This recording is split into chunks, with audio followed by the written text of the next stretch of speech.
There is a place that is spoken about only in whispers, a dark area that spawns the beginnings of urban legends, a place where anything can happen and usually does.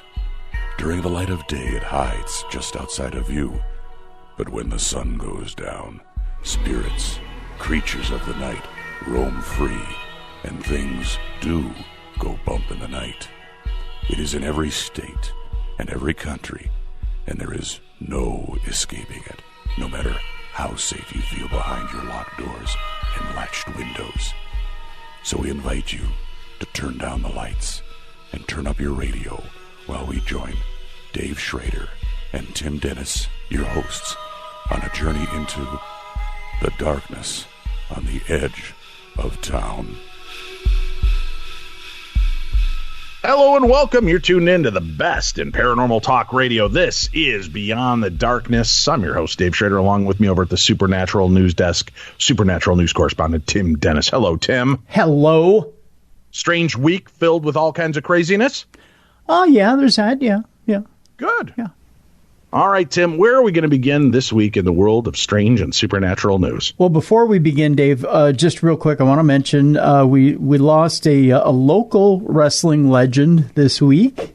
Larry the Axe Hennig was a wrestler for Vern Gagne's AWA and was basically passed away at the age of 82 due to kidney failure. And was the grandfather of WWE superstar Curtis Axel, who's a friend of mine and a friend of Extreme Pro Wrestling Radio, and was the father of the late Mr. Perfect, Curt Hennig, who was the AWA champion, was in the WWF, now known as the WWE, for quite some time. So he passed away this past week at the age of 82. So we just want to send our condolences to Curtis Axel and his family, and wish them, send our condolences out and send prayers for strength for their family in these coming days. A lot of losses again coming into the end of the year here. Yeah, and it's weird too. It's another one of my Facebook friends. Her husband slipped into a coma and is not in a good way, and yeah, just a lot of loss this time of year, and it's just it's unfortunate. I don't know what it is about the end of the year that all this bad news is coming in, but it's just a sad time of year, that's for sure. Now that's why you've got to appreciate the things you have right now. Remember, it isn't the time of the year for gifts. It's not about the time of year of what I can get you or what are you going to get me. It's the time of year to really enjoy your family. Mm-hmm. Show some love, laughs, just have a good time with one another. And the best gift you can give this year is forgiveness and the gift of love and friendship. That's all you can give that will be far better than any materialistic thing you could possibly get, unless it's McRib sandwiches for life. That's the only possible thing I could think. And by the way, McDonald's, what's the deal?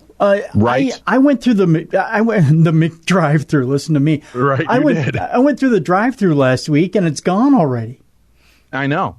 What's the deal? I know. It's fleeting. It's like a Bigfoot encounter, Tim. That is very not merry on my part. No. I was just kind of We say this to off. you, McDonald's. Bah humbug. Yeah. Bah humbug. Hey, I do have a quick prayer and healing request. I got a message from a very concerned mom about her son, and she's a friend of the show. She's been on many of our events with us.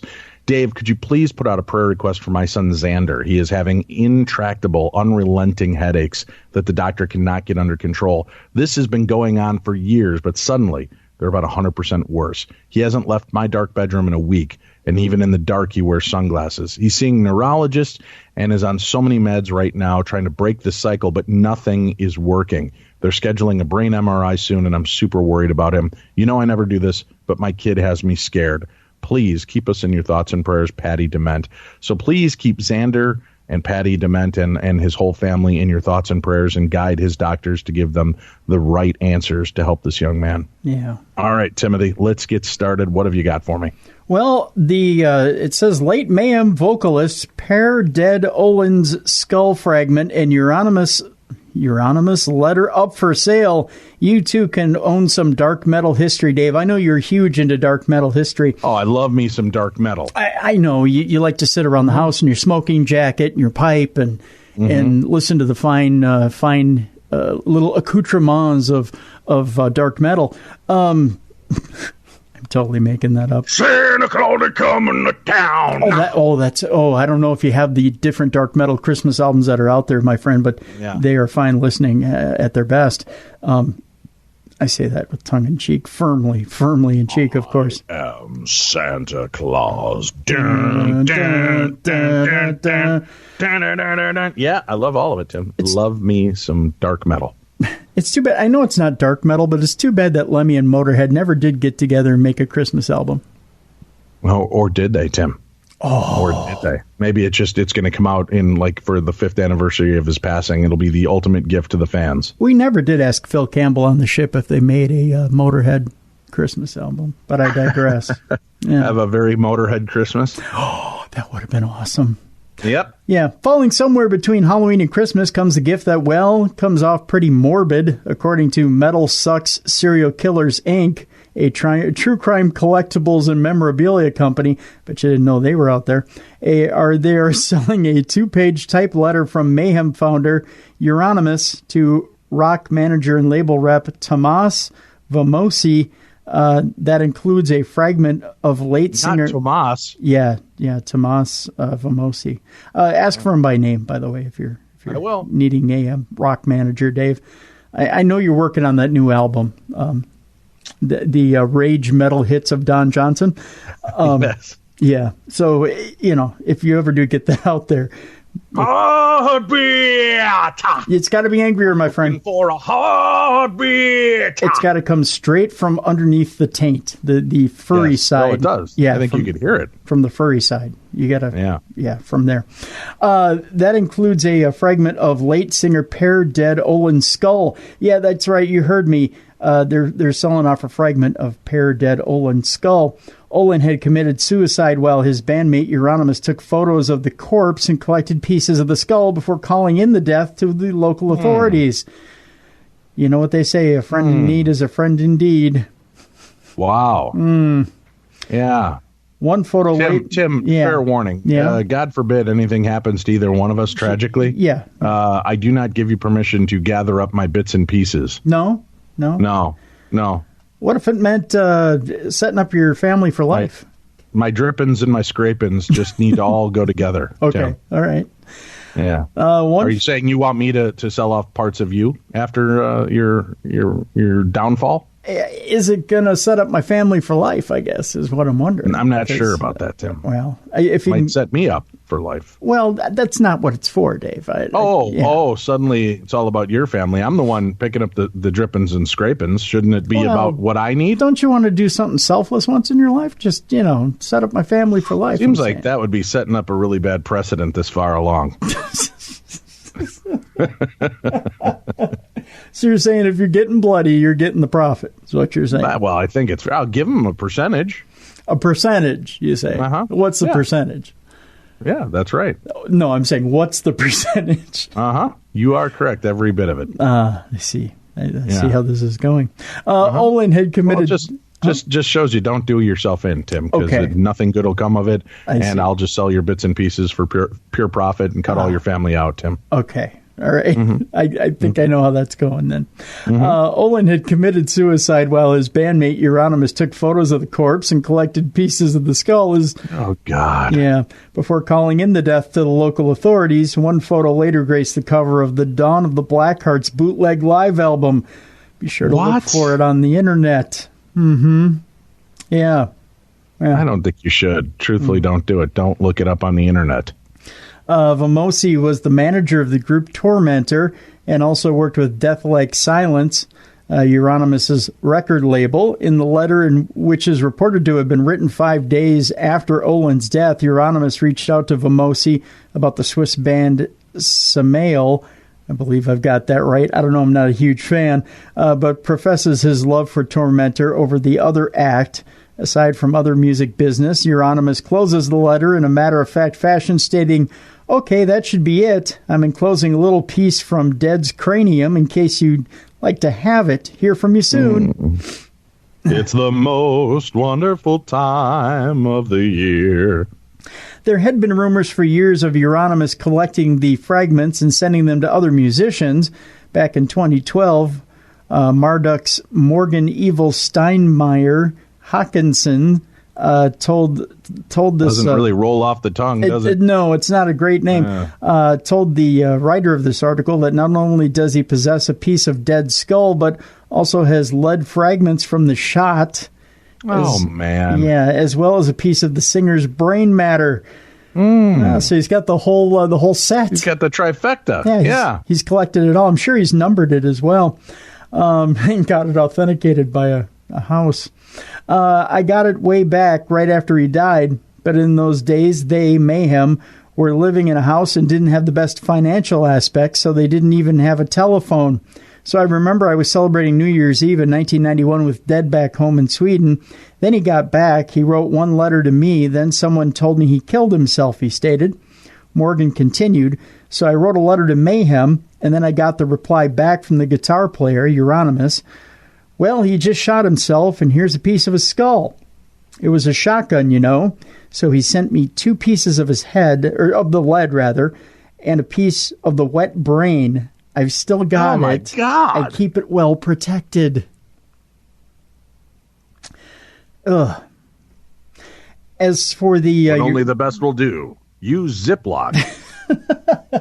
What the hell? What do you think? This guy... Sandwich or freezer bag? No, freezer burn. You don't want freezer burn. That'll never keep it fresh. No, I'm just saying freezer bag for horrific. the extra protection. Yeah. What is wrong with people that their first thought is, ooh, I'm going to get some good money on eBay for this. Or you know what? These would be the gifts that keep on giving. I'm going to take these and I'm going to put them away for later on, just to gift to people. When they're feeling blue and down, I'm going to just remind them, hey, here's a little piece of our friend. Yeah.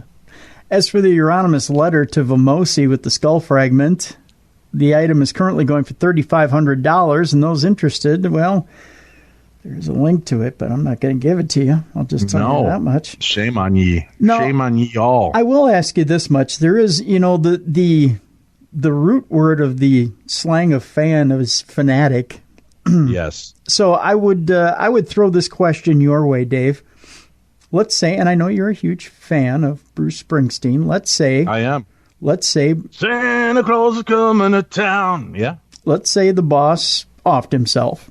Okay. I don't want to talk about it. No, let's just let's play what if. Let's I can tell you right off the bat. No, I don't want pieces, and even super fan. I wouldn't. I don't want to just put that out to the universe. I hope that he and all of our musicians never end their own lives, and I would never. There's not a part of me that would want any piece of my heroes after their demise. They've given enough of themselves to me in life that I would never want them in death. No thanks. But is there a part of yourself now? I can never put myself in that position because I would never. I just couldn't go to that place. But But you think there's a part of me that might, is what you're saying? No. You're above it, but your buddy Dave might. No. I'm not saying that. I'm just saying, is there a part of you that can see that? Because I can't. I can't imagine that. I could never go to that place. That there's a part of me that goes, no. Oh yeah, I can see where you would want to. You're so close to a person that you're like, you know what? I got to have a piece of that person with me at all times.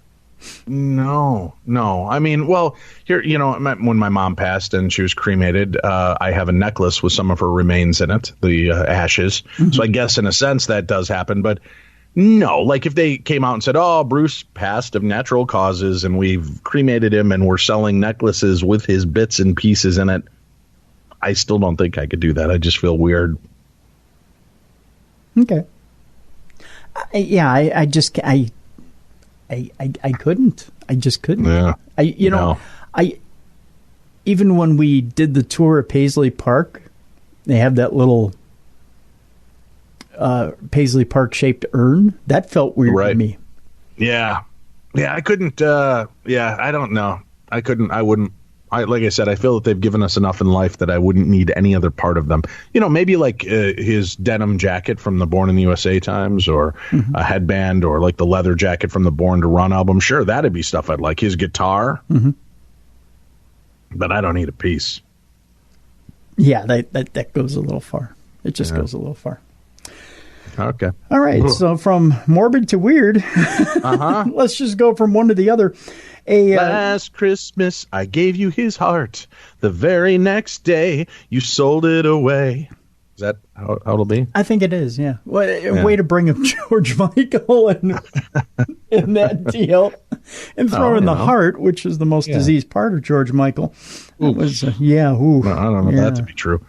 Well, all no, right, that's what's our next story? That's what he died from, yeah. Satanic Temple Monument is added to the Illinois Capitol Rotunda displays. I mean, it's that time of year, Dave. We're all worshiping deities. It's the winter solstice, and why not? Are you sure it's not misspelled? Isn't it maybe Santa, not Satan? No, this is definitely satanic. Not Santanic? No, not. He was great. I loved when he sang that song with Rob, what's his name, from Matchbox 20. Rob Thomas, Dave. Yes. Rob Thomas. No, and it's not Dave Thomas either from Wendy's. No, he didn't sing it with Dave Thomas either. No, this is definitely satanic, not Santa Nick. Okay. No, a display from the Satanic Temple Chicago has been placed in the State House Rotunda, showing the nativity scene to mark the Christmas season and the menorah to mark Hanukkah. They're all getting along together. Satan on one end and little baby Jesus on the other. They're kind of pointing barbs at each other.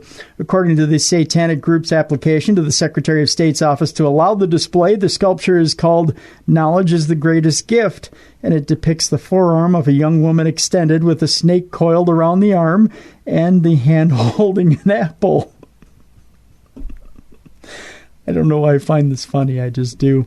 The whole structure, including the base, is about 4.5 feet tall, and the arm in the apple statue is about 18 inches long. That's what she said. Lex Manacor of Chicago, a leader and spokesman for the group, said the arm represents that of Eve in the biblical story of the Garden of Eden, where Adam and Eve eat the forbidden fruit from the tree of knowledge. We see Satan as a hero in that story, of course, spreading knowledge, Manacor went on to say. He called the pursuit of knowledge the greatest individual pursuit of bettering yourself, and we believe that you should basically act with the best scientific understanding of the world when you make decisions.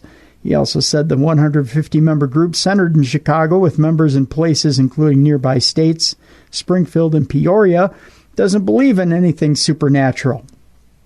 Manacor went on to say, so that's no deities. Not only do we not worship a literal Satan, but we don't believe one actually exists. Satan for us is a metaphor. Throughout literal history, it's been used as a character that represents rebellion in the face of religious tyranny. Dave Drucker, spokesman for the Secretary of State, said the Chicago-based Satanic Group had the right, just like religious organizations, to put up its display in the rotunda. Under the Constitution, the First Amendment, people have a right to express their feelings, their thoughts, Drucker said. This recognizes that.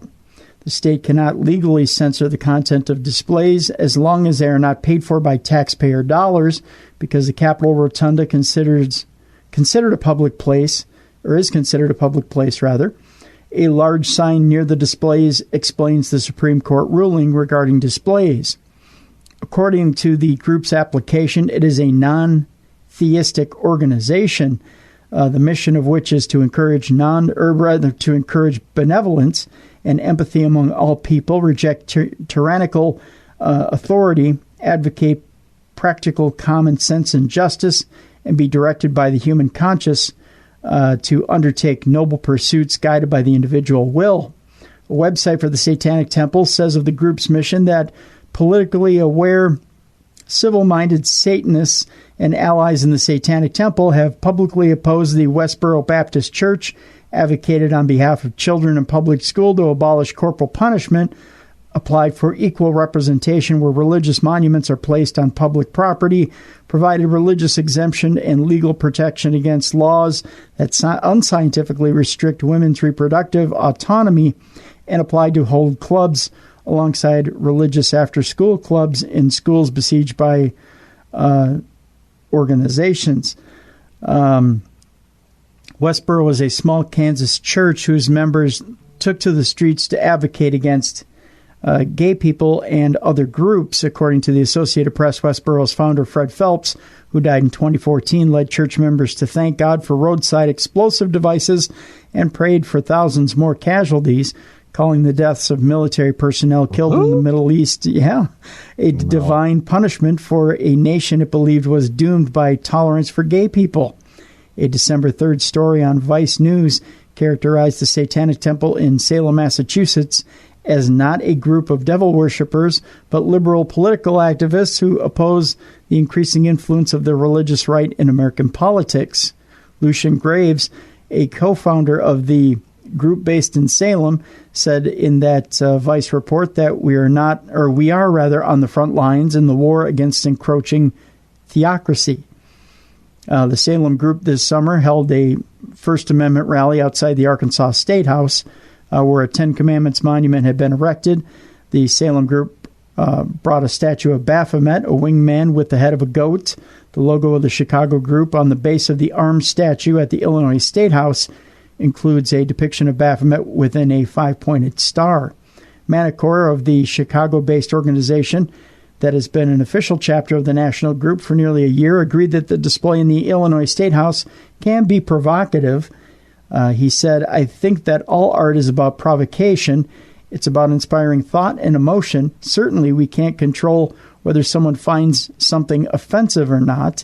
He also said the idea was not to replace or push out any other religious organization.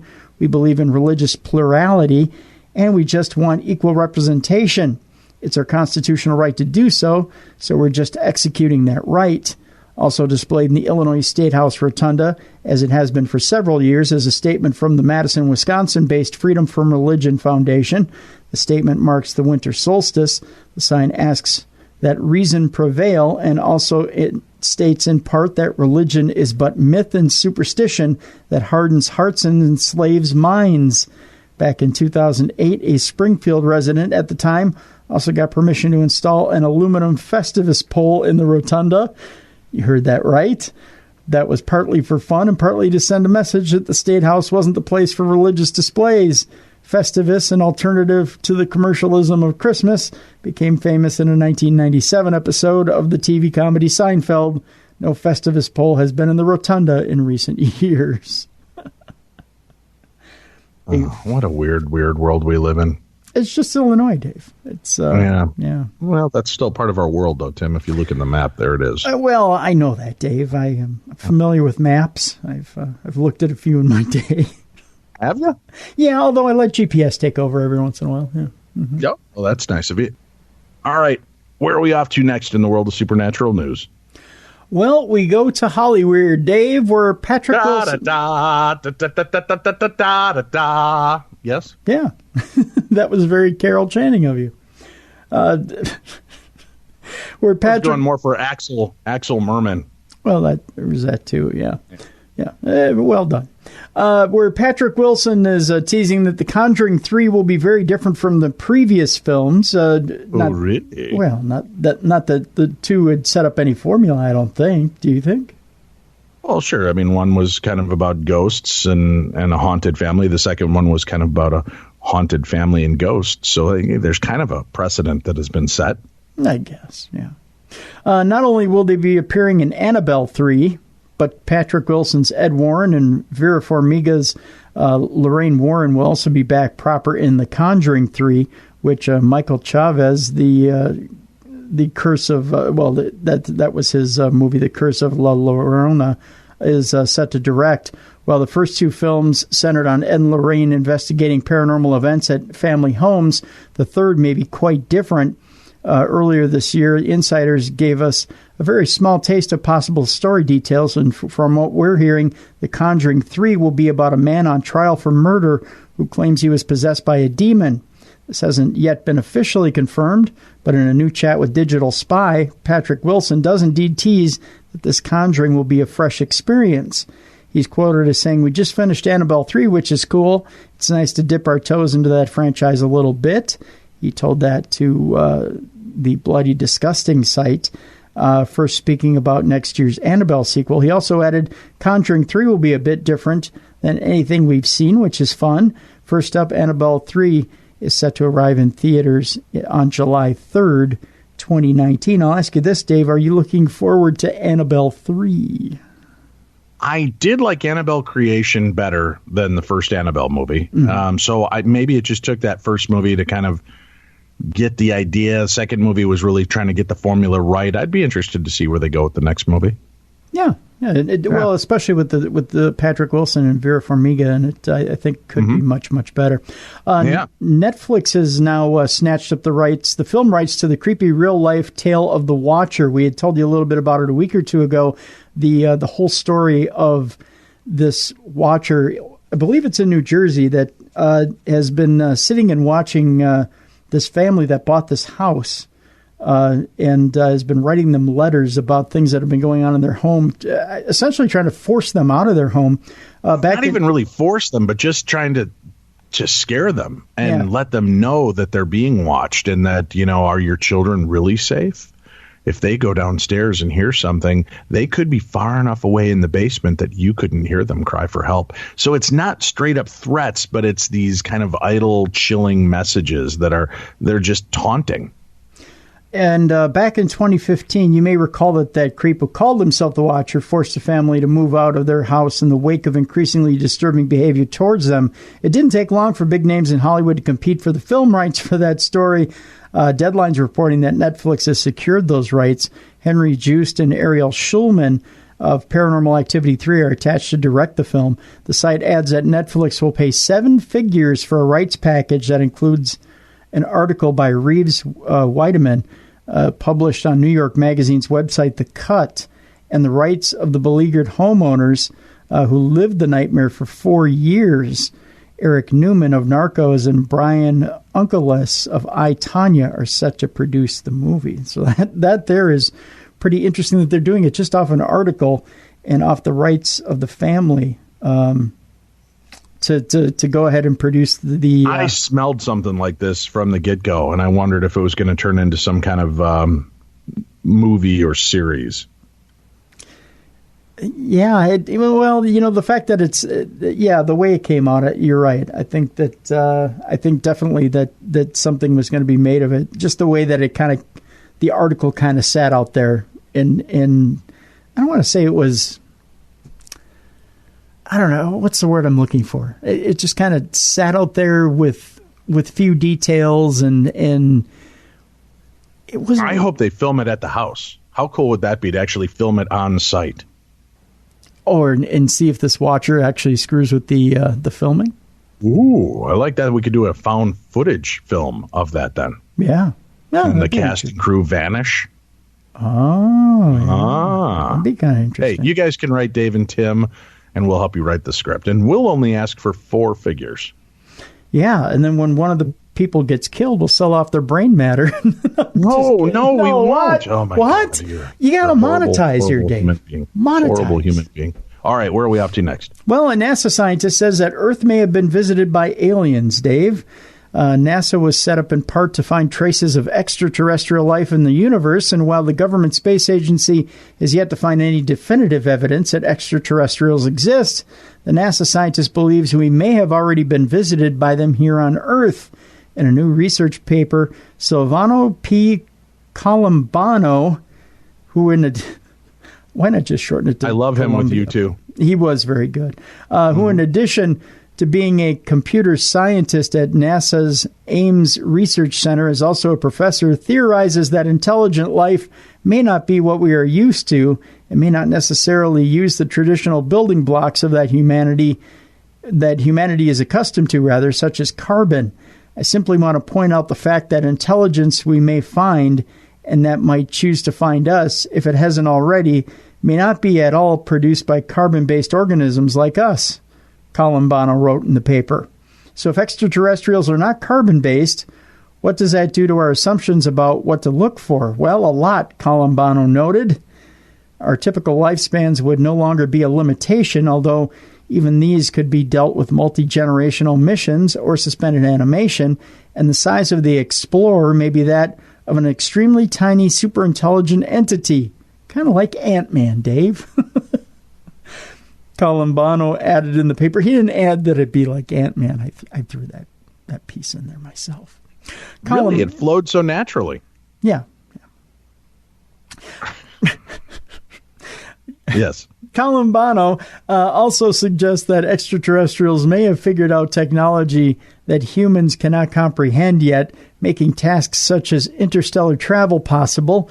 If we adopt a new set of assumptions about what forms of higher intelligence and technology we might have found, some of these phenomena might have specific hypotheses. Mm-hmm. And we could start some serious inquiry, he suggested.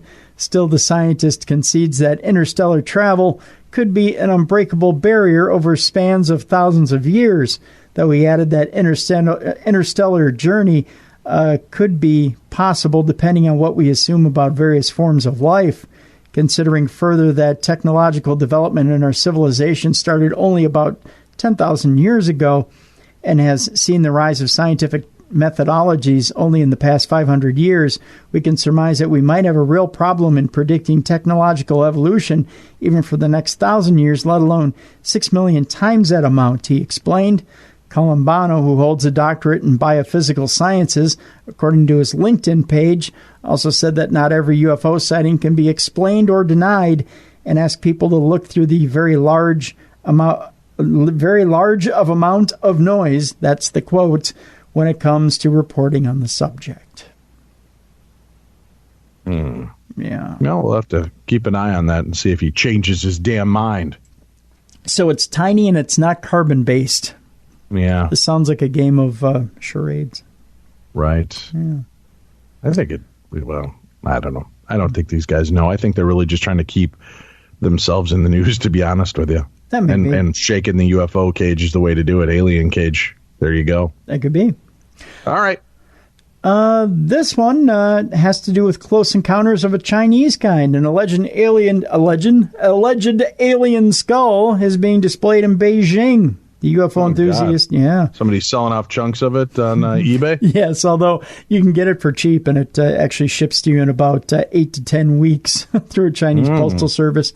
It's always the wrong size, though. Yeah. There you go. Triple XL for who? And you can An eighth grader? And you can... And you can order it through Instagram. There's your internet jokes for the week, folks. The UFO enthusiast who acquired the skull from a private collector claims that it could not be of human or any other terrestrial origin. Although the skull is similar in size to an average human cranium, it is said to have two distinct layers. God, I love this name. Li Jianmin, Chinese sci-fi author and self-proclaimed UFO scholar, has revealed what he says is an alien skull. The 55-year-old amateur researcher announced his discovery at a seminar in Beijing last month. The purported alien cranium is brownish and measures nearly 16 centimeters in diameter. According to the author, it has two distinct layers, unlike human skulls, which could mean that it has extraterrestrial origin. He said that he obtained the mysterious skull from a private collector who had it purchased from a street vendor in Inner Mongolia. That sounds like something my mom made up. She used to say stuff about you're going to get Outer Mongolia. Yeah, exactly. Yeah. And you're in deep when you're getting sent to Inner Mongolia. That's right. That's when you're really in trouble. An autonomous region in northern China is where Inner Mongolia is, Dave. So where is Outer Mongolia then? Right near the Texas-Canadian border. Is that where it is? I always wondered. Trust me, I'm a geophysicist. Do you know, can I stop the story for a second here? I got an email last Congratulations. Last week from somebody who didn't get the Texas-Canadian border joke. Still, huh? Yeah, and sent me a story. Did they try to inform you or send you photographs of the map so they could show you the huge chasm between them? No, they just said that I knew it. Your news program is a huge fallacy, and I can't believe a word you guys say because you can't even tell where the Texas and Canadian borders are. He ain't wrong. I wouldn't trust people that don't know that difference either, Tim. And normally I don't respond to stuff like that. I just let it go, like Frozen. But I had to. Because if you're going to be that big of a moron and send me that email, I got to respond back to you. It's a bit! Oh. Yeah, we wrote about it in Outer Mongolia, right between Canada and Texas. Duh. Yeah. If you don't know that Outer Mongolia and its barbecue exists between Texas and Canada, then by God, I can't straighten you out. God, I do love some Mongolian barbecue. Oh, it's so good.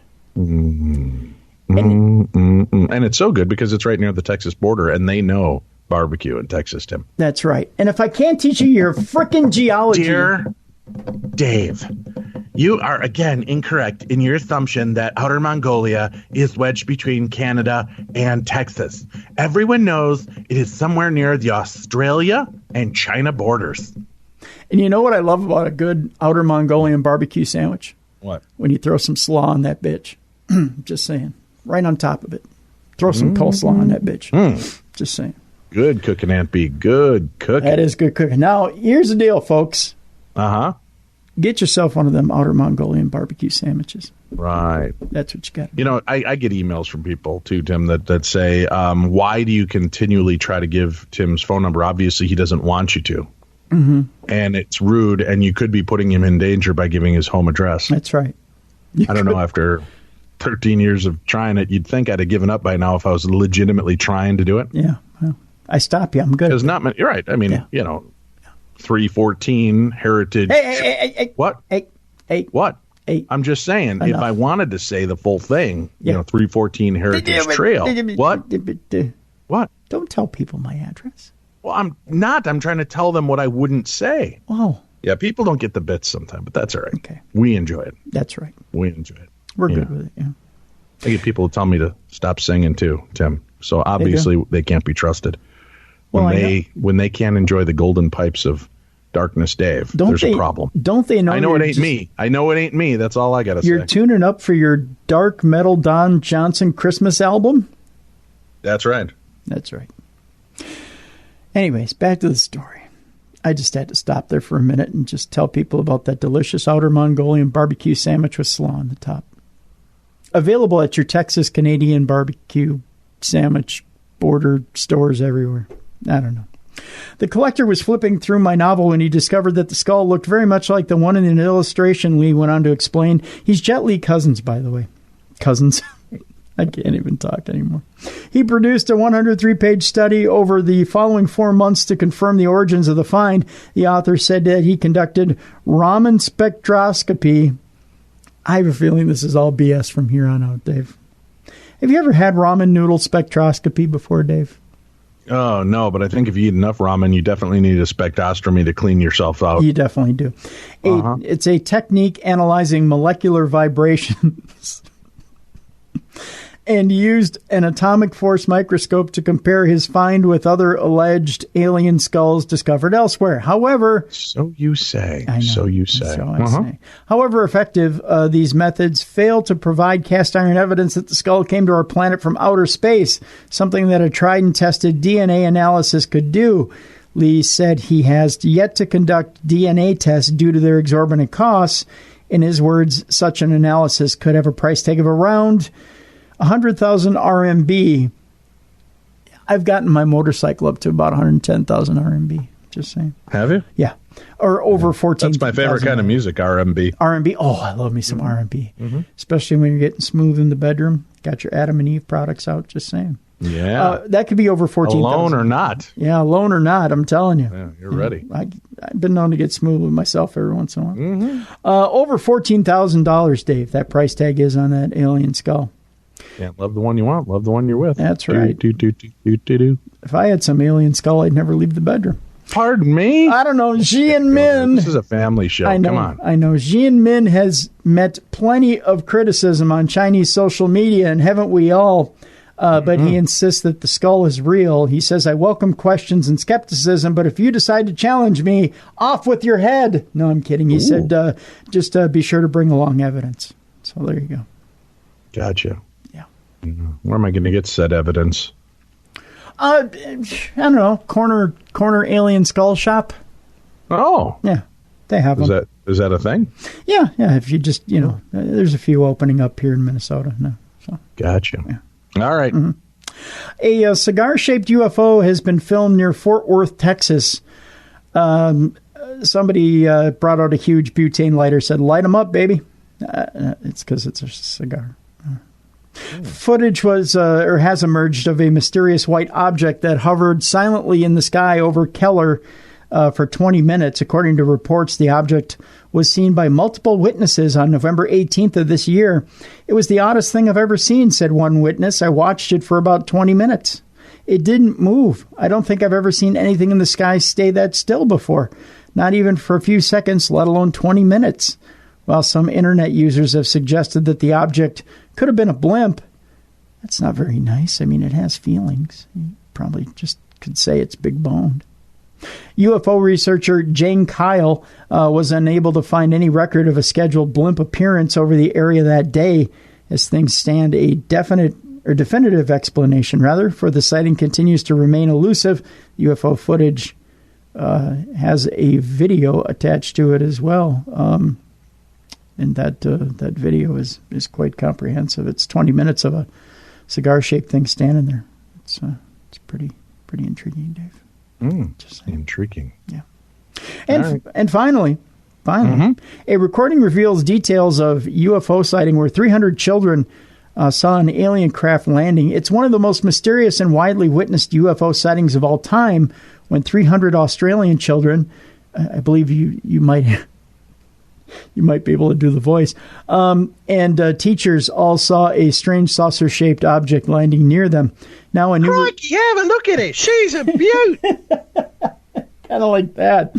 Now a new recording has danger. stranger danger. That's right. Yeah.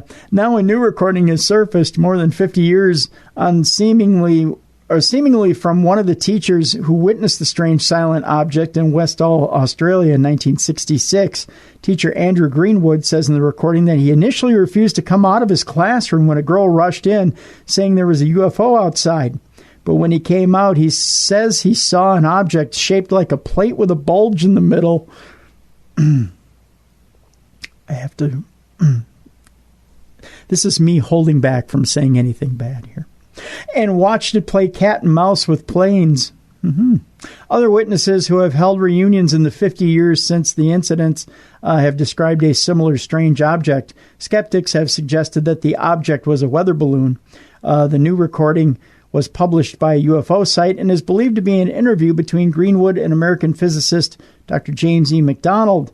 News.com reveals that Mr. Greenwood said, "I observed the object everyone was looking at. It was gray against a blue-gray sky, so I didn't see it immediately. The only thing I've got to compare it against is some smaller-sized Cessna aircraft, and it was approximately 2/3 the length of one of those. It did hover at times. It seemed to be able to accelerate and disappear out of sight, and then someone would see it over in another part of the sky. It moved a considerable distance away very rapidly and then moved back again. It came towards us, not that we could see it actually coming towards us, but we could see that it was closer now than it was before. It would go up and down. It could move slowly, but generally it seemed to hover or move really fast."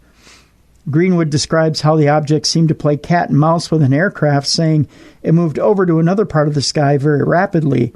The plane followed it over, and it moved back again. Yeah, we'll just include that link on today's program so that you can see it and go listen to the entire audio yourself and hear that interview. I think that'd be better suited than just trying to play it on here. We're getting a little bit of a distortion, so I don't know if that's just the actual audio recording or coming through our boards. It's the actual audio.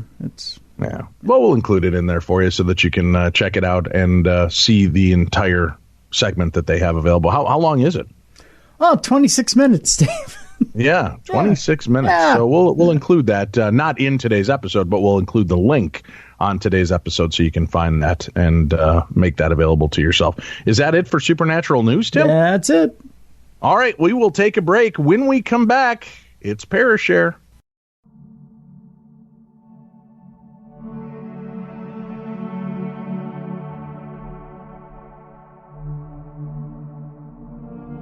Beyond the darkness.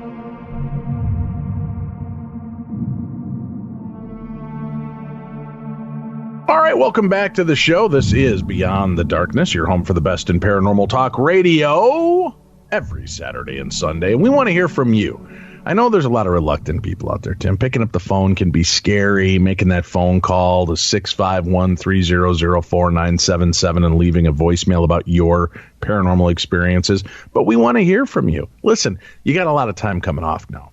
So just take 3 minutes and give us a call. Share your paranormal encounters, the strange, supernatural, funny, creepy, weird, any kind of example of the supernatural. Have you run into a Bigfoot? Have you seen UFOs? Have you been alien probed? We want to know your story. If you've run into Shadow Men, the Hat Man, the Black-Eyed Children, ghosts, angels, demons, fairies, we want to know your story.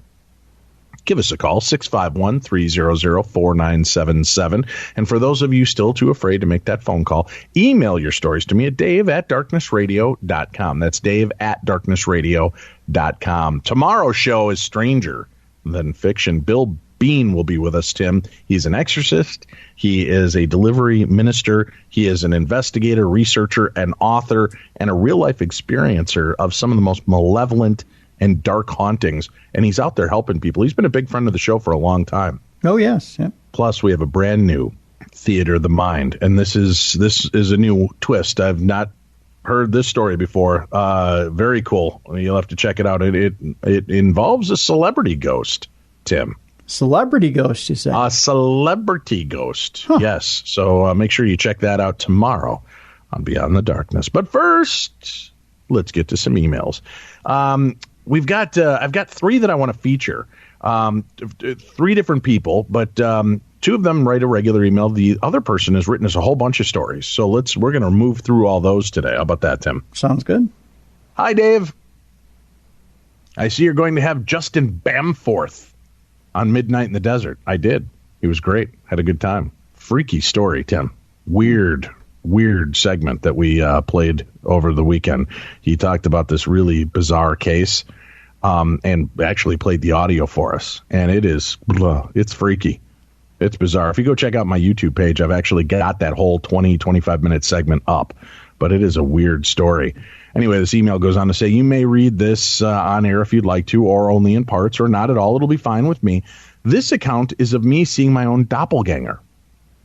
It is the absolute truth, so help me the universe, as perhaps this is where doppelgangers are coming from, or are they from our own bodies as entities leaving, then returning? This is all baffling to me after my doppelganger was seen in places I was not, and of course me seeing myself standing right next to me, which this story is about. I'm still searching for the facts of such apparitions, so far I have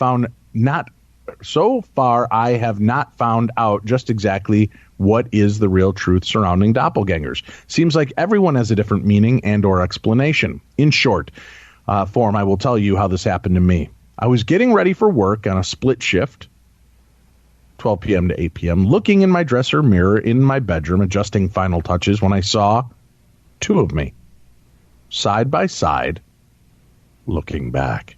The other me was exactly the same in every respect as myself, a perfect mirror image. So startled, confused, and taken back and concerned, but not scared, I turned away from the mirror to the right of me to see if the second one was there, and I see nothing at all. I even waved my arm in that space next to me, feeling nothing. I looked back into the mirror to see 2 of me still standing side by side, looking back at me. In wonder, as I looked in the mirror, I waved my hand around while the other me just stood there, looking out. This doppelganger stayed in the mirror even when I would briefly move away to get something. I would look back at the mirror, seeing it still standing there, even though I wasn't at that moment. This went on for 10 minutes. Finally, I had to sit down on the edge of my bed to put my shoes on. While looking up a few seconds here and there to see if it was still in the mirror, I thought to myself, will it leave when I do? After that thought, I looked up again, and it was gone. I went to work with much conjecture in my mind, but kept this incident to myself for obvious reasons of the times, and even now as being labeled crazy. Well, first of all, Tim, if you look up in the mirror and see 2 of you standing there, and you turn to your side and there's no other you in the room with you, right? And when you walk away, it's still standing in the mirror looking at you. Do you just go about your business? Do you just go about getting dressed, putting on your shoes, quickly glancing up at it? Or do you haul ass out of that room? I haul ass out of that room. I might even fling like a shoe at the mirror. But then what if it breaks and there's like a million little me's, Tim? You never break a mirror, Dave. It's bad luck. Yeah, that's what they tell me. Yep. Okay, here's the even stranger happening around that same time. There was a music group coming to town for a concert. I did not go, but was asked, and many of my friends did go. The concert was on a Saturday night. Monday afternoon at work, several of my friends came up to me and said they saw me at the concert. The first one said to me, "I thought you weren't going to the concert. I saw you there." I said, "I wasn't there." And he said, "Oh, you are so funny. I saw you." I just looked at him and said, "Are you sure?" And he started laughing and said, "You're joking, aren't you? It was you. You're trying to make my Monday for me, aren't you?" And he walked off laughing. Another friend of mine walked up to me at break time and said, "Hey, I saw you at the concert. Did you see me? I didn't think you did, or you would have said hi. How did you like it?" I just didn't know what to say. I just stood there as a void pierced my mind. I said to him, "How did you like it?" This was the only way I could get out of the confusion of the whole matter, by asking him back. He said, "Great," and he went back to work. I kept all this in my back of my mind, Tim, never bringing it up for many reasons. I heard Art on Coast to Coast one night, many years later, with a guest, discussing doppelgangers, and then I knew instantly what I saw and others saw of me at that concert. Since then, I'm so into knowing just what exactly are they?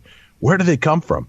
Are they our own energy being projected from our bodies? Many investigators have different theories as the stories are studied from around the world. And about 2 weeks ago, someone walking by my house as I was working in my yard said to me, "I saw you at Farmer's Market the other day. How did you like it?" So I see I'm still getting around out there without even leaving my home, as I was not at the Farmer's Market ever. Maybe we'll never know the real truth behind such apparitions, but I will keep on seeking, for I saw this thing live, and so did others. I was going to email you to ask you to see if you can get a guest on who has doppelganger knowledge, new information, etc. Well, we'll certainly look into that, and that comes from Wisteria Whisper. Thank you for sharing that story. Very weird, chilling. Here's the thing, though.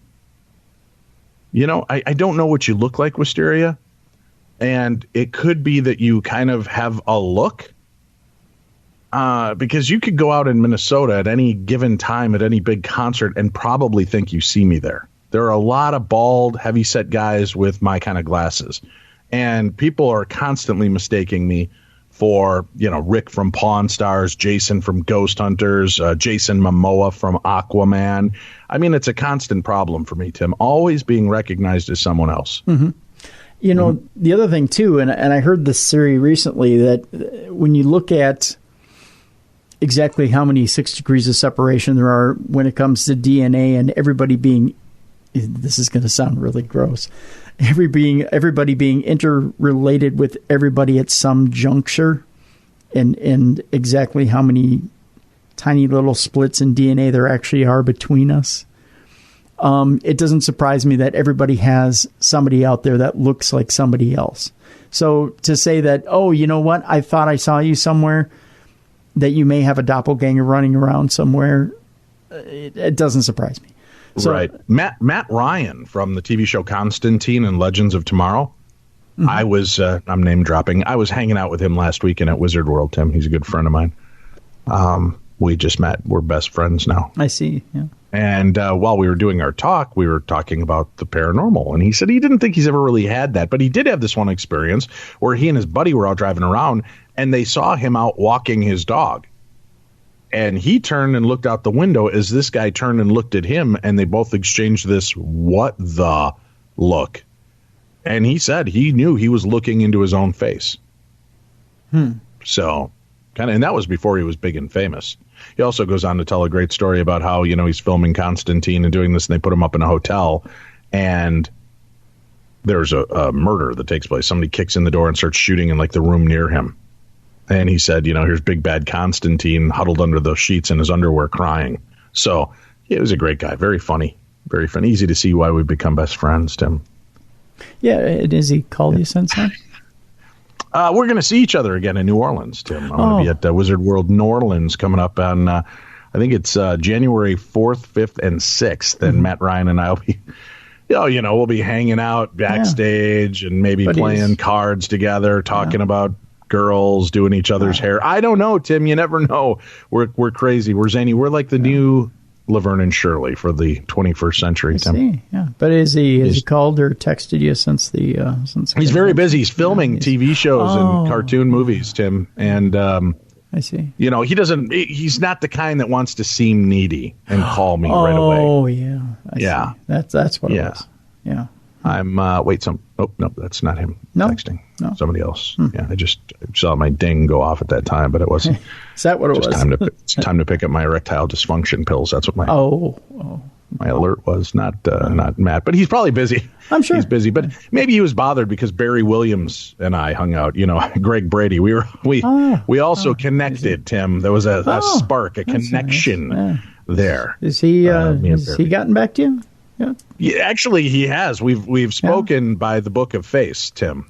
We've communicated back and forth, and I'm trying to put together a very Brady special. Susan Olson has also agreed to come on and share her paranormal story. So I'm hoping that we can have a very Brady, creepy episode, and I'm trying to get Christopher Knight, who has had some paranormal experiences. I'm going to see if I can get me a Brady show here, Tim, and we're going to all talk about ghosts. Wouldn't that be groovy? Yeah, sure. Yeah, really happening and out there and far out and such. Yeah. I will tell you this, so Tim, Barry Williams was very nice. What a great guy. Mm-hmm. And I was introducing him and I go, hey, I'm so excited to be here. I was an only child. The Brady kids were my brothers and sisters. And it's because of them that I now have 11 children. And when Barry Williams comes out here, I'm going to throat punch him. And he comes walking out on stage, and he automatically goes into the fisticuffs move for me. Mm-hmm. Very funny guy, just willing to play along. Really nice guy. And then he gave you the Ric Flair nut shot? No, he didn't. No, he's groovy. He's all about peace and love. Oh, peace well, I thought Dean Cain, my good friend from Lois and Clark, The Adventures of Superman, was there too. We hung out a little bit. You sound like Sid Hartman, my close personal friend. My close personal friend. Dean Cain said this about me. I see. Hey, good job. I don't like to brag, Tim, but that's a pretty heady compliment coming from Superman. Hey, good job. Yeah, that's pretty big. Yeah. Mm-hmm. Huh. And then he called me Dwayne, but I know what in his heart he meant Dave. Well, yeah, I mean, it's pretty close. I mean, it's like doppelgangers. It's like Dwayne and Dave. Mm-hmm. Yeah. But we had listeners there, Tim, who witnessed that these celebrities took to me like a moth to flame, Tim. Ah. Well, yeah, they crashed and burned as soon as they got close by me. That was pretty much it. As long as you got pictures where you're at least within 4 to 5 feet of each other. I do, but I have a strange set of pictures, Tim. You know that moment when you meet your childhood idol, and he can't keep his eyes off your junk. Yeah, well, no, I've never had that. Yeah, no. I've got proof. I've got a photograph of William Shatner staring intently at my junk. And it was unnerving. And I know you say, Dave, that's just, maybe just at that moment he happened to glance down and the camera caught that photo. Yeah. And I would agree with you. Yeah. Maybe that's the case. But then very clearly in the other photograph, I have 2 photographs taken. Only 2 of the 2 of us, Tim. And one is of him coming on stage, and he is clearly staring at my bulge again. Apparently my penis was set to stun, and it did. William Shatner was all about this. 88 years old, Tim. 88 years old, and he still wants to boldly go where no man has gone before. Well, did they staple his paycheck to your zipper, or what? I don't know what the case is. Did I not show you these pictures? You did, yeah. Yeah, I mean, he's looking right at my junk in both pictures, Tim. There's no denying it. Interesting. Yeah. Wanted 6 to beam up, if you know what I mean. Did you tell him that thing was loaded? And no, I just... You might get pregnant? Come on, it was exciting, Tim. Huh. William Shatner checking out my package. Yeah. Suppose the man's getting up there and he wanted to go where no man had gone before. I am the Adrian Zemed of my time, Tim. And he worked with Adrian. You're what? I'm the Adrian Zemed of my time. If you remember on TJ Hooker, Adrian Zemed. I'm trying to forget. Was a big part of that show. I'm trying to forget. Yeah. Dave and Tim on a recent trip to London. Pardon me. London, you say? I visited the Tower of London. Mm-hmm. Wanted to share an interesting experience I had during my time there that you may find of interest. As you likely already know, the Tower of London was a medieval palace, a royal mint, and a prison for traitors to the crown, before becoming a historic site and home to the crown jewels. I don't know. According to Shatner, I'm the home of the crown jewels, Tim. It's also supposed to be a haunted location. And by the way, I want you to know that I inserted that joke only because in parentheses, after home of the crown jewels, it says, feel free to insert your own joke here. And it felt like it was natural right after that. But I like that I love that the listeners set me up for the punchline, and that to come right off of the Shatner storyline. Boom. Very nice. Yeah. Yeah. Yeah. Yeah. He was drinking me in with his eyes like I was Romulan ale, Tim. The portion of the site that houses high-ranking prisoners is filled with historic carvings from the desperate lords and even queens that would soon meet their deadly fate in the courtyard just outside. In the location where Anne Boleyn was held, myself and others in the party felt a heaviness in the room. I happen to have a ghost detector EMF reader app on my phone and supposedly allows you to communicate with ghosts of the beyond. Upon turning it on, immediately brought up the following words, Anne, followed by box and room. I didn't prompt the app with any questions, but simply sat there in silence for a few minutes. It was eerie, to say the least, although I'm not sure how much faith to put into an app from my phone. You're in a room where Anne Boleyn was held captive with her box, and it said Anne, box, and room. I think that's a pretty good stinger. Yeah. Boom, right there. Right? Yeah, well, I don't know what else you want. Right. Just curious if either of you had something like this app in any of your investigations, and if you'd put any faith into an app like this. I'm a skeptical believer, so always question the validity of something like this. However, the results I've been getting have been intriguing. Thanks for all you do. Absolutely love the show. That comes from Summer in Minneapolis, which is something that's more rare than a Bigfoot, Tim. Summer in Minneapolis. Fall was almost non-existent. Yeah. We went from summer, winter, right there. Yeah. Winter, summer, spring, and fall. I don't know where they all are, Tim. I only remember spring and winter here. Yeah. Summer in Minneapolis, though. Yeah. I think you've answered your own question. If you're employing the device and you're getting responses that make sense where you're at without prompting them, I don't know. I'm no scientist, Tim, nor am I a physicist. I just play one on TV. You know, I get the skepticism behind the phone apps, but right is the right answer for that. Here's the thing. There was a thing when they first came out about how a phone couldn't necessarily be as sensitive as the self-enclosed device. And I know there was. I think a lot of it had to do with when Bill Chappell first came out with the Ovilus versus the iOvilus. I know he said something about he didn't think the iOvilus was as sensitive as the Ovilus. Then he kind of took that back. Well, yeah, a lot of these phones are more powerful than full computers of the 1970s and 80s, like entire rooms and banks of computers. And then when we were out in Tombstone, I saw what John was doing with his Samsung phones. Right. And I can tell you, based on what he's done with sensors and arrays in Samsung phones, just throw that garbage out the window about phones not being sensitive enough to be able to pick up the different atmospheric data. Well, no, they've got like the gyrospheres in there. They can pick up barometric pressure, temperature. I mean, there's stuff in your phone that already existed that they've been able to connect. So now if you're a diabetic, you can click this into like the headphone jack and prick your finger, and it can read the sugar in your blood. These phones are pretty impressive with what they can do. Yeah. So communicating with the dead just seems like the next phase. Yeah. New wave dance craze. Anyways, it's still rock and roll to me, Tim. Right. Don't sit there and think, well, no, because it's a self-enclosed phone and it only has certain features that it does.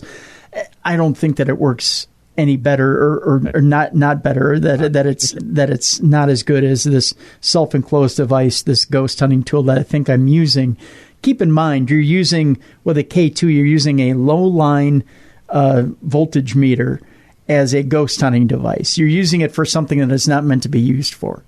So try to communicate with the other side. Yeah, exactly. So, to say that you think that what you're using something for what it's supposed to be used for, you know what, we've co-opted and corrupted devices to try and use them for something else. So, throw that stigma out the window. If you got the result that you were trying to get, still unnerved by the things you got from Adam and Eve that you corrupted and co-opted into different tools, Tim. I don't know what you're trying to communicate with there. I'll just say, if the vibration goes off and it feels good, chances are I'm getting the results that I'm trying to get.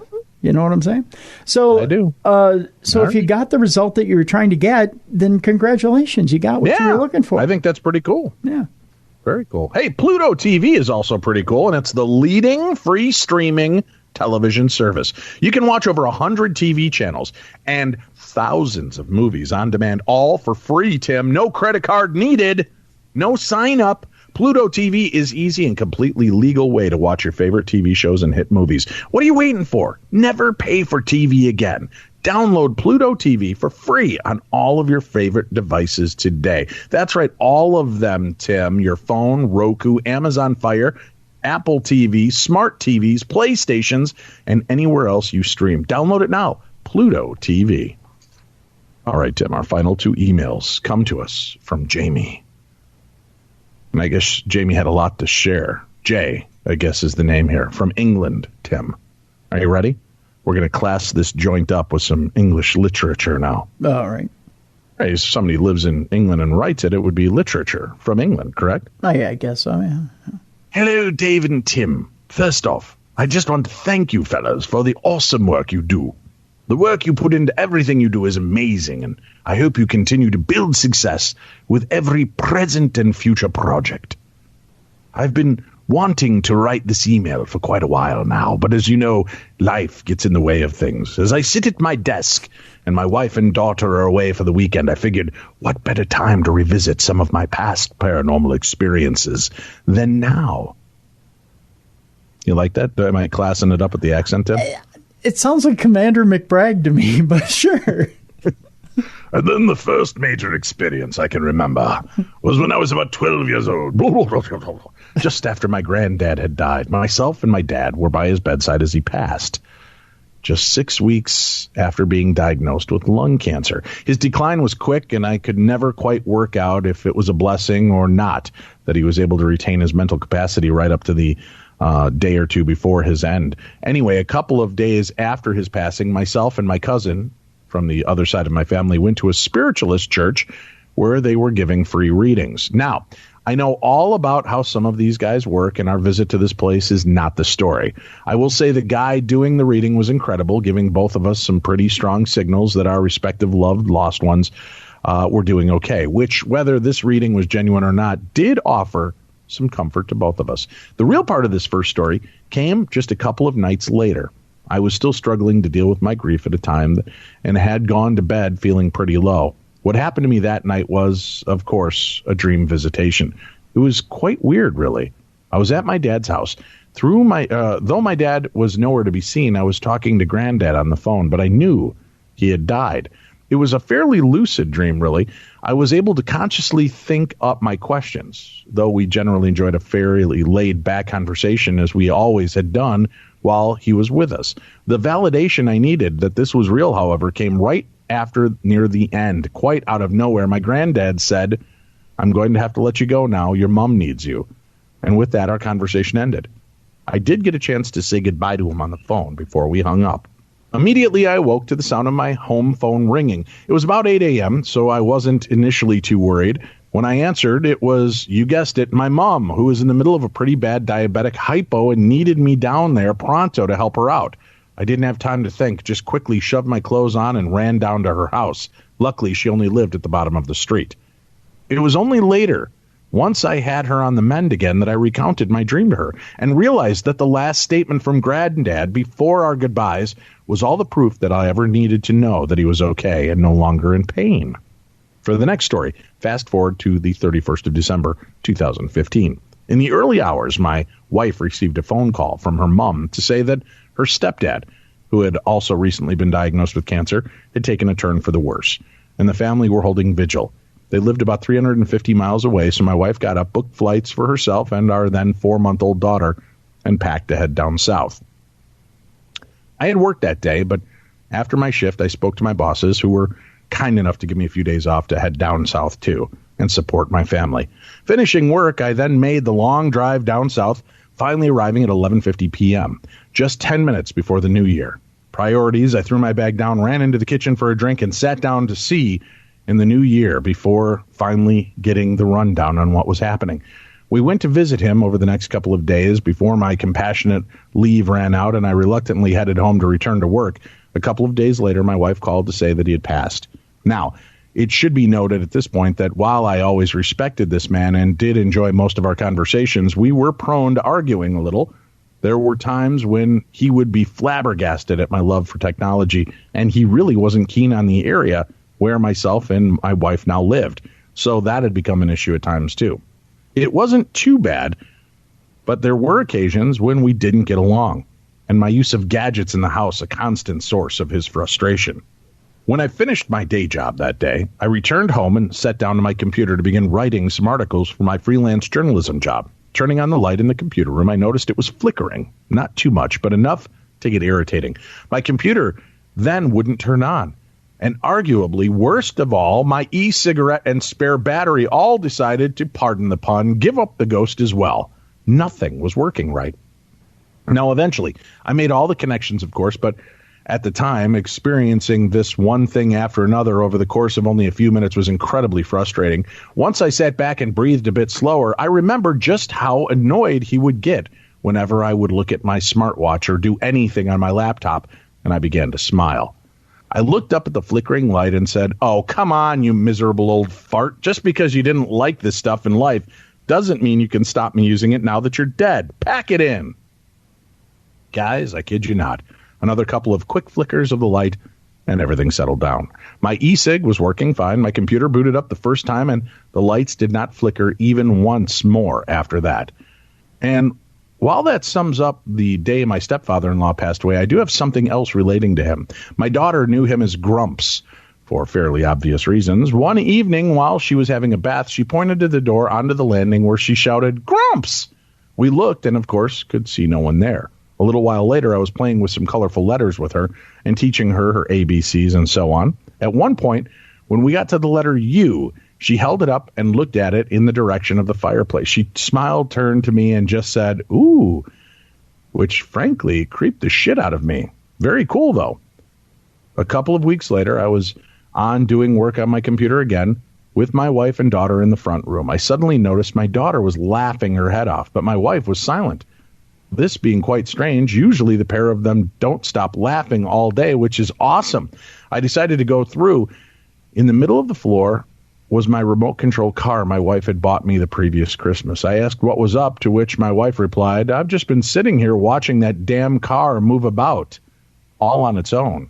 Now, please bear in mind, my wife has never been a huge believer in the paranormal, and while I am a believer, I always found myself to be fairly skeptical as well. She showed me the remote, sat on the end of the sofa, no one near it. I said, probably just the batteries on the way out. I did witness the car moving on its own, which was visually great, but just put this down to the batteries, which I removed from the control. My wife then asked if I thought it could be her stepdad playing a game with our daughter. I replied to her saying, no, his style would be more likely to launch the car at the cat. Half an hour or so later, that very cat entered the room and walked towards me, his path only being diverted when that frigging remote control car blazed forward towards him. That was just an instant, and it stopped again. But the fact that this happened once I'd removed the batteries from the control kind of put that theory out of whack. We eventually just said that we were happy if her stepdad wanted to live with us or visit as much as he wanted, to watch our daughter grow up, but can he please not do anything to scare us? To this day, nothing else has happened that we are aware of. There was one incident where I was up late one night. I saw a bright light appear in the corridor leading to the front door. Not just a little light, though. It looked like there was a figure made of light in the room with me. I only saw it out of the corner of my eye, and when I turned back to look at it, it had gone. I just decided that as our front door glass I just decided that as our front door had glass in it and was opposite a place where cars can park overnight, it was just a car pulling in with its headlights on high. The following morning, having gone to work early, my wife called me about 3 hours into my shift asking if I was okay and why I had shouted her name just a few minutes before. I told her I hadn't. I was 50 miles away. She was adamant that she heard my voice calling out for her, so she told me to be careful. I can't say that there was anything major that I narrowly avoided that day or anything like that, but in fact, I had pulled over to take that very phone call. May have been all the help that was needed. I have no idea, but thought it was strange that these two things happened within 12 hours of each other. I do have another story for you, but this email has probably already been too long already. The story is meant, or the other story is the most recent, and it took place just a few weeks after the events surrounding my stepfather-in-law's death. I will send that in another email, and you can choose to read that at your leisure. Thank you once again for everything you do. I'm glad I found Beyond the Darkness and have been listening since day one of the podcast. I never heard Darkness Radio, though. I did catch up on the last few months of the episodes once I started listening to Beyond the Darkness. It is honestly one of my favorite podcasts, and I try to maintain similar production values on my own show. I'm not naming the show as I don't want a cheap plug, but I did mention it as I appreciate how much work you guys put into your show. Keep it up, and here's to continued success. Cheers, and that comes from Jay in England. Well, thank you, Jay in England. That's a great email. Yeah. And he followed that one up, Tim. Shall we finish with Jay's second email? Sure. Hello, gentlemen. Further to my previous email, I'm now sending over a couple more stories for you. I previously emailed you the stories about the passing of both my granddad and my wife's stepdad, but now I have another to share about my uncle. Quite. He was always a hero of mine, but when he was diagnosed with cancer a few years ago, we were all sure that if anyone could beat it, it would be him. Sadly, that would prove not to be the case. His health began to decline around a similar time to my wife's stepdad being diagnosed. I had seen my uncle on the next weekend before he passed, and while he wasn't well, there was no reason to suspect anything was imminent. Early in the next week, I'd finished my day's work and was driving back to the depot when I suddenly caught a strange smell in my van. Don't worry, no disgusting antidotes here. This was the smell of a dog, not a wet dog or anything horrific, just a dog. Now, I don't know why, but I feel I could sense which dog in particular this was. I had an image of my uncle's dog, who had passed away a few years previously. He was such a lovely dog. He hadn't been seen for a few days. He would go crazy when he saw us, greeting us with licks and cuddles as if we were long-lost friends. Oh, that's kind of the way Tim treats me when we haven't seen each other in a while. Anyway, for some reason, I got an image of him in my head when I smelled the smell. I smell dogs and think of you licking my face too, Tim. It's a weird coinkydink, don't you think? Very, yeah. Given that I was driving at the same time, the logical part of my brain told me the smell was coming from outside, but when I could still smell it a couple of minutes down the motorway, it began to feel as though the source was staying with me. I found that my eyes were beginning to well up. I glanced to the passenger side of my van, and while I couldn't see anything, I knew in my gut this dog was sitting next to me, just as he had done so many times in life. Trying hard to stop my eyes from filling up completely with tears, I said, "Hey, little guy, I'm guessing you're here to pick up your dad." A few moments later, the smell disappeared. Before long, my phone was ringing. It was my wife, advising me to pull over, and she had some news. I told her I had an idea what it was and that it related to my uncle. She asked how I could know that, and I told her I just knew. She took my word for it and advised me that he had been taken into the hospital and the doctors were just giving him a couple of days. My mom had called my wife and asked her to pass the message on to see if maybe we could go to the hospital to see him the following day. I told her no, we're going to see him this afternoon. As it turned out, he passed away that very night. I told both Mom and my wife about my experience with the dog in the van. Neither questioned it at all. To this day, it brings a tear to my eye, recalling it. And the idea that this dog came back to wait to pick up my uncle when it was his time. I did not receive a visitation from my uncle for quite a long time, only finally doing so earlier this year. We were having a family gathering where my mom and her remaining one brother and sister were meeting up with my uncle and my other auntie who had died a few years previously. Just like with Granddad's visitation, I was aware in my dream that those who had moved on or done so, I wanted to take some photos of them all together, but for some reason my uncle and his late sister would not appear in the pictures. My mom and living auntie and uncle did, but those who had moved on did not. I would say, "What are you guys doing? You're not showing up in the pictures." And my uncle replied with something that still chills me to the bone, but yet which makes me smile because it's exactly the kind of thing he would have said while he was alive. He said, "It's not my fault, you moron. I'm not really here now, am I?" A few weeks later, I did receive another visitation from him, and this time it was just me and him. For some reason, I cannot recall any of the details of this other than the fact that it happened. The fact that I can't remember it makes me feel guilty, but my wife believes that that's how it's meant to be. the fact that I can't even remember it happening could just be down to my sensitivity to this stuff, just an anomaly. While I was telling my mom I was going to send those 2 emails starting with Granddad, I said that was my first paranormal experience. She looked a little surprised and then asked if I'd forgotten about the big house we used to live in when I was very young. And then I remembered. I was about 2 years old and actually had 2 bedrooms in the house. One had a TV and the other had my toys and bunks. One night, sleeping in the toy room with the bunks, I woke up with a start and saw a shadow in the corner of the room. I ran out of the room crying for my mom and dad and never slept in that room again. For some reason, thinking back about it nowadays, I supplant the image of that shadow with Darth Vader. But being so young at the time, I hadn't seen Star Wars at all. So obviously, that's not what I would have seen. Having listened to Beyond the Darkness, I now know this to have likely been a shadow figure or just a really messed up dream for such a young kid. I can't believe I'd forgotten it, but the second my mom mentioned that house, it all came back to me. Anyway, I've already taken up way too much of your time. Thanks again for all you do and keep up the good work. Cheers, Jay in England. Well, Jay, thank you for all the amazing stories, and thank you all for being a part of our show. And remember, if you want to be part of our show, you can call into our Voices from Beyond voicemail, 651-300-4977, just like this caller. Yeah, hey, David. Tim, I actually just wanted to contribute a little story. Now, it's actually not a story that happened to me. Rather, it's actually a story of something that happened in the town I live in back in the late 1800s. And it's not really a ghost story. I guess I couldn't call it that, but it's more just connected to the paranormal. But anyway, back in the late 1800s, there was a very, very popular bishop that lived here in this town in St. Augustine, Florida, and he died in the mid-1880s, I believe, and I'm not 100% sure of his name. I used to know, I can't remember it now, but anyway, he died, and he was very well known and liked.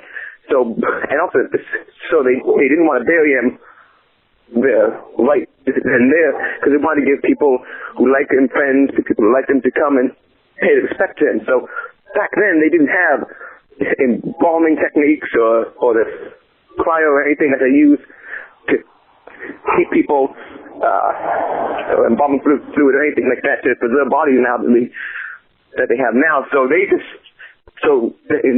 trying to figure out how to keep his body preserved for people to come and see him, because back then when the cars took days and days for people to get here, they decided to just try to put him in a coffin and just pour ice over him, keep pouring ice over him. And also, he died in mid-August, so it was incredibly hot here, especially with no air conditioning back then.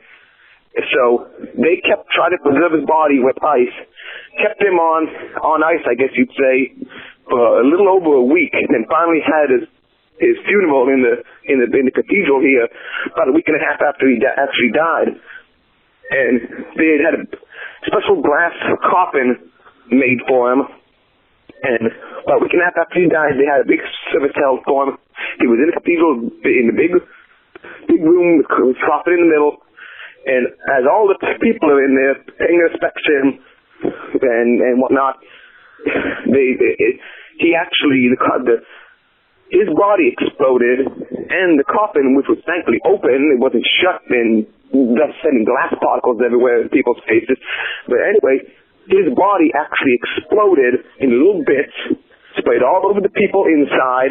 It was smelled horribly, and they ended up having to get everyone out of there. They had to go and get brooms and stuff and try to get up all the little bishop bits, I guess you call them, and scoop them all back into the coffin, and then they sealed the coffin up and then just planted him in the ground. But even though most people and scientists now think that he basically just exploded because all the gas and stuff in his body was just finally all the pressure made him explode, but there are people to this day that still believe that he exploded because his spirit or soul, whatever you may call it, was very angry at him, at his body not being buried in this timely manner. So anyway, I just thought I'd contribute that little story to your show. I love all the podcasts and hope you both are doing well. Well, that's it for today, kids. We'll be back again tomorrow with more of the best in paranormal talk radio and our guest Bill Bean when we look at things that are stranger than fiction. I'm Dave Schrader, that's Tim Dennis, and this is Beyond the Darkness.